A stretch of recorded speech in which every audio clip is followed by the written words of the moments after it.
बिस्मिल्लाहिर्रहमानिर्रहीम। मुअज़्ज़ज़ सामीन, आज हम ख्वाब में बतख देखने की ताबीर ज़िक्र करेंगे। बतख दो तरह की होती है। एक वो बतख है जो जंगलों में रहती है और एक वो है जो घरों में पाली जाती है।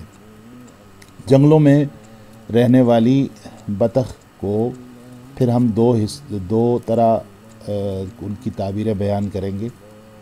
एक वो है जिसको आम ज़ुबान में मुर्गाबी कहा जाता है, और एक बड़े साइज़ की बतख होती है जिसको राजहंस भी कहा जाता है। जो छोटे साइज़ की बतख है जिसे मुर्गाबी कहा जाता है, इसकी ताबीर ये है कि अगर किसी ने इन बतखों का, इन मुर्गाबियों का झुंड देखा तो इसको किसी ऐसे लोगों से वास्ता पड़ेगा जो तिजारती सफ़र करते हैं या उनका काम एक जगह से दूसरी जगह सफ़र करके जाना होता है।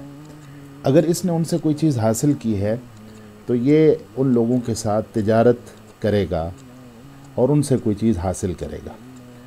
अगर किसी ने राजहंसों का झुंड देखा है तो ये बहुत अच्छी ताबीर है इसकी, और इसकी ताबीर ये बताई जाएगी कि इस बंदे को इंशाल्लाह बहुत ज़्यादा या तो माली फ़ायदा होगा और या इसको इज़्ज़त वाले अज़ीम तरीन लोगों से कोई फ़ायदा हासिल होगा।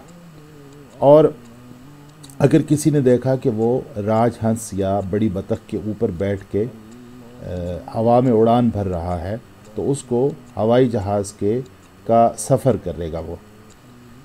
और अगर किसी ने ख्वाब में देखा है कि उसने बतखों का शिकार किया है तो इंशाल्लाह अगर वो बेरोज़गार है तो उसको मुलाजमत मिलेगी। और इसमें बतख के वज़न का और उसके हुजुम का हिसाब होगा। अगर छोटी बतख है तो छोटे दर्जे की नौकरी मिलेगी, और अगर बड़ी बतख है तो बड़े दर्जे की नौकरी मिलेगी। अगर राजहंस वग़ैरह किस्म की बतख को शिकार किया है तो इंशाल्लाह इसको बहुत बड़े दर्जे की नौकरी मिलेगी, जो बहुत बड़ा सरकारी ओहदा हो सकता है। अगर किसी ने ख्वाब में घरेलू बतख देखी है और देखा है कि बतखें शोर कर रही हैं तो खुदा न खास्ता किसी घर में फौतगी हो सकती है और इसको औरतों के नौहा और मातम करने की आवाज़ें सुनाई दे सकती हैं। और अगर किसी ने उनको इस हाल में देखा है कि ये उनको दाना दुंका चुगा रहा है तो इसको ऐसे लोगों की सरबराही मिलेगी जो कम अकल होंगे। और अगर वो बतखें देखने में बहुत खूबसूरत लग रही हैं, जिस तरह सारी सफ़ेद हैं या बड़ी कद क़ामत की हैं, तो ये किसी ऐसे लोगों का सरबराह बनेगा जो माली लिहाज से मुस्तहकम होंगे। और अगर इसने उनसे कुछ हासिल भी किया है तो ये उन लोगों से माली फ़ायदा भी हासिल करेगा। और अगर बतखों को इसने कोई बतख बड़ी सी ले के उसको ज़िबा किया है तो किसी कंवारी औरत से शादी करेगा और इससे बहुत फ़ायदा हासिल करेगा।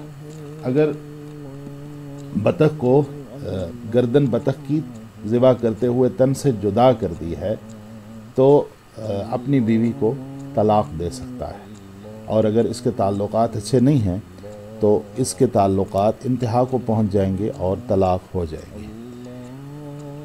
दुआ है कि अल्लाह ताला हमें दीन इस्लाम पे चलने और दीन इस्लाम की समझ की तौफ़ीक़ अता फ़रमाए। व आख़िरु दावाना अनिल हम्दुलिल्लाहि रब्बिल आलमीन।